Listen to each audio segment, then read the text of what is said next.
तो अभी हम क्या करते हैं सर, सेकेंड टूल को समझ लेते हैं। दूसरा जो टूल है दैट इज़ कॉल्ड इक्विटी।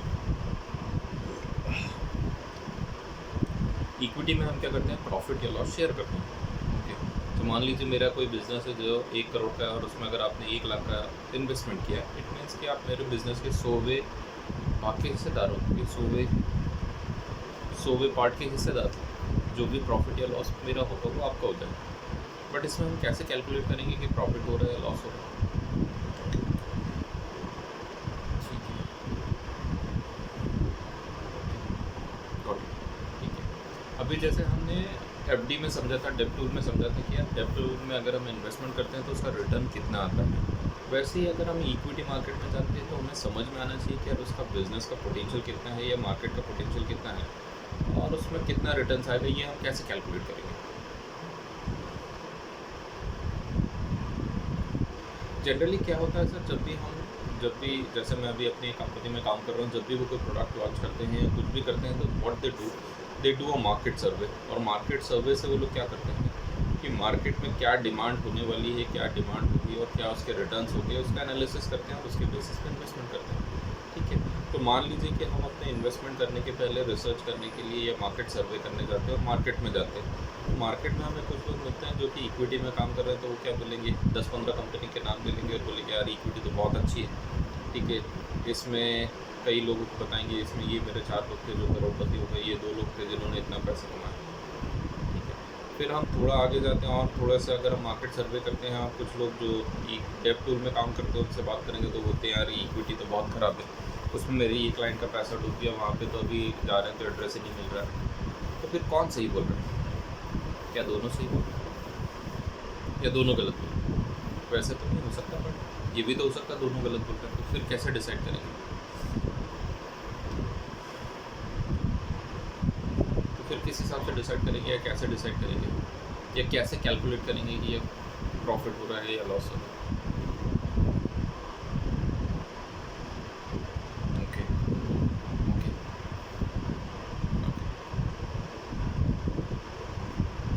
सो क्या होता है सर, अगर हम देखेंगे, ध्यान से देखेंगे तो दोनों ही कहीं ना कहीं अपनी अपनी बातों को बोल रहे हैं, या दोनों ही अपनी अपनी चीज़ों को अपने अपने हिसाब से जोड़ मरोड़ के बोल रहे हैं, या दोनों उस डेटा पे बात कर रहे हैं जो कि हो चुका है। हो चुके वाले डेटा पे हमेशा बात करना ईजी है, सिलेक्टेड डेटा पे बात करना हमेशा ही ईजी है।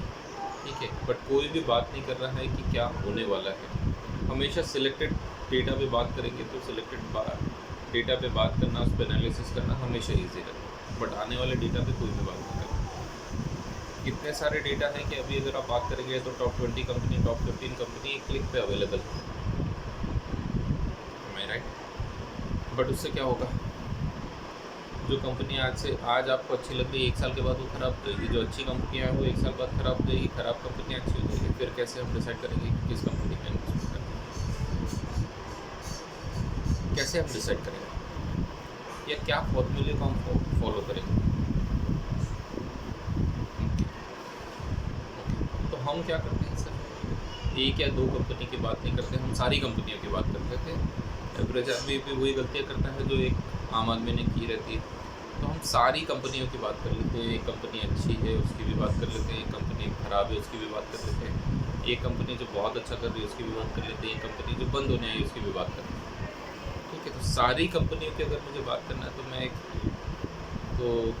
मैं इंडिया की बात कर सकता हूँ, तो मैं इंडिया की बात कर लेता हूँ।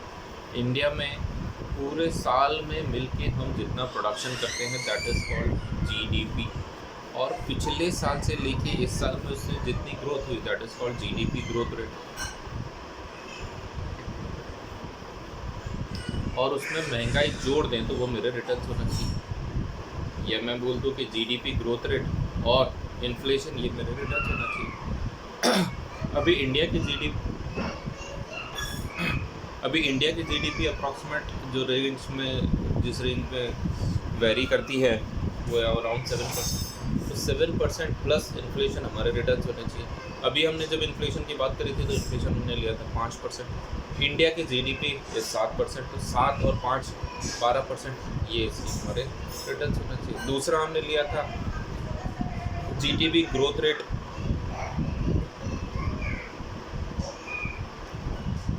प्लस रिटेल की महंगाई, वो हमने ली थी 9%। 9 और 7 16%, तो कहीं ना कहीं हमारे रिटर्न्स 9 और 16% के बीच में होना चाहिए, 12 से 16% के बीच में होना चाहिए।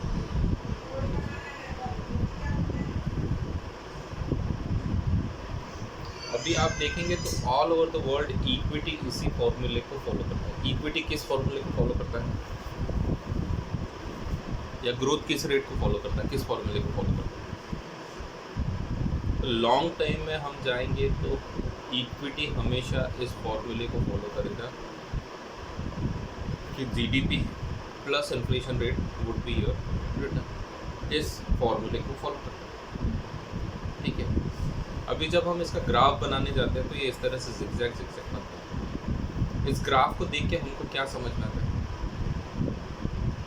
इस ग्राफ को देख के हमको क्या समझ में आता है कि ये लंबे समय की, ये शॉर्ट टाइम के लिए they are very very wrong.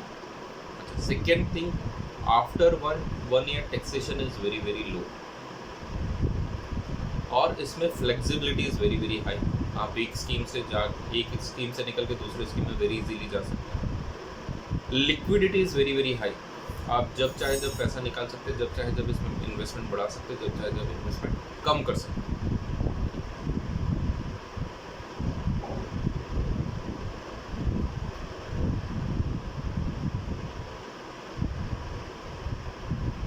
अभी हम इसको कंपेयर कर लेते हैं, जैसे हमने बात किया, ये मैंने जैसे फॉर्मूला बोला कि भाई कि इक्विटी जो है हमेशा जीडीपी प्लस इन्फ्लेशन को फॉलो करता है, तो इसको हम वेरीफाई तो करना चाहिए। तो हम इसको वेरीफाई कैसे कर सकते हैं, ये कहाँ से वेरीफाई कर सकते हैं? तो हम क्या करते हैं, इस टूल को, ये इक्विटी को दूसरे अदर टूल के साथ में भी कंपेयर कर लेते हैं कि ये कैसा बिहेव कर रहा है, ठीक है। तो हमारे पास इक्विटी का या सेंसेक्स का जो डेटा अवेलेबल है वो अवेलेबल है 1979 से। तो 1979 से अभी तक हम डेटा चेक कर लेते हैं, सेंसेक्स का डेटा देख लेते हैं, और उसके साथ ही साथ हम दूसरे टूल्स का भी डेटा चेक कर लेते हैं, दूसरे इंस्ट्रूमेंट का भी डेटा हम चेक कर लेते हैं कि उन्होंने कैसा परफॉर्म किया।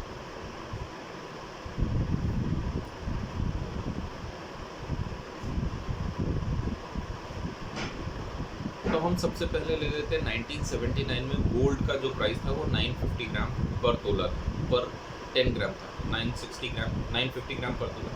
कैलकुलेशन के लिए मैं 1000 रुपये ले लूँ, ठीक है।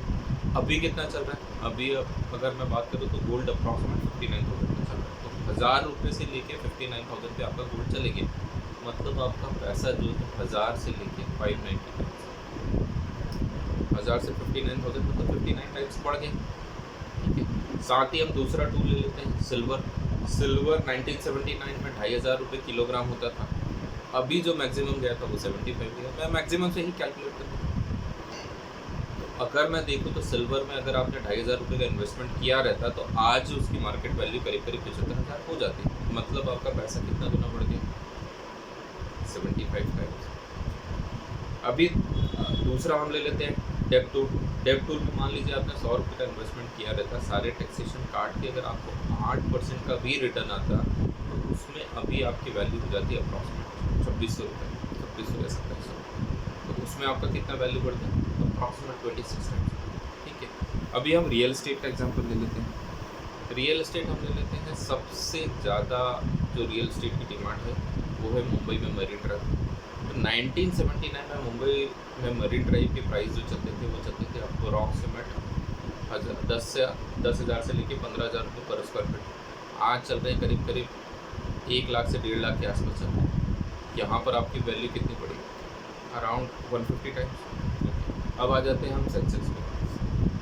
तो सेंसेक्स में आपका, अगर आपने 1979 में 100 रुपीज़ का इन्वेस्टमेंट किया होता, आज उसकी वैल्यू कितनी हो जाती है, आज सेंसेक्स कितने होता है, अराउंड 60,000। मतलब सेंसेक्स आपका 100 रुपीज़ से 60,000 हो गया, मतलब कितना गुना बढ़ गया, ठीक है, अराउंड 600 टाइम्स। तो इसका क्या मतलब होता है, एक टूल जहाँ पे हम बोलते हैं कि गोल्ड जो सबसे सेफ ऑप्शन है वहाँ पे आपका पैसा अप्रॉक्सीमेट 56 टाइम्स बढ़ा। सिल्वर जहाँ पे आपका पैसा 30 टाइम्स हुआ, ठीक है। प्रॉपर्टी जो कि हम हमेशा से अच्छा मानते हैं, प्रॉपर्टी में आपका पैसा अप्रॉक्सीमेट 100 टाइम्स या 150 टाइम्स हो गया। और वहीं इक्विटी में आपका पैसा 300 टाइम्स बढ़ गया। 300 टाइम्स, ठीक है। अगर मैं ऊपर के तीनों या चारों टूल्स को ऐड भी कर दूं तो भी ये इसको बीट नहीं कर पाएगा। अगर मैं इसको कैलकुलेट करूंगा तो ये आएगा अप्रॉक्सीमेट 15.6% या 15.9% के आसपास। कंपाउंडिंग हर साल सेंसेक्स ने आपको 15 से 16% का रिटर्न। अभी हमारा फार्मूला ड्राइव हो गया या फार्मूला प्रूफ हो गया मेरा, ठीक है। लॉन्ग टर्म में हम देखेंगे तो इक्विटी हमेशा आपके जीडीपी प्लस इन्फ्लेशन के रेट को फॉलो करती है, ठीक है। इसको अगर आप ध्यान से देखते हैं तो फिर इसके हिसाब से हमें कहाँ इन्वेस्टमेंट करना चाहिए, इक्विटी में करना चाहिए या डेब्ट में करना चाहिए।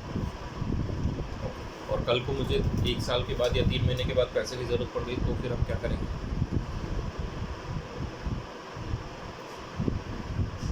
इसका मतलब ये होता है कि ना मुझे इक्विटी से मतलब है, ना मुझे इक्विटी से प्यार है, ना इक्विटी से मुझे नफरत है, ना ही मुझे डेब्ट से प्यार है, ना ही मुझे डेब्ट से नफरत है, ठीक है। आपकी ज़रूरत ने डिसाइड करना चाहिए कि आपका टूल क्या होगा। ज़रूरत के हिसाब से टूल डिसाइड होगा तो बेहतर है। आपकी ज़रूरत आपको डिसाइड करना चाहिए कि आपका टूल क्या है। कैसा है।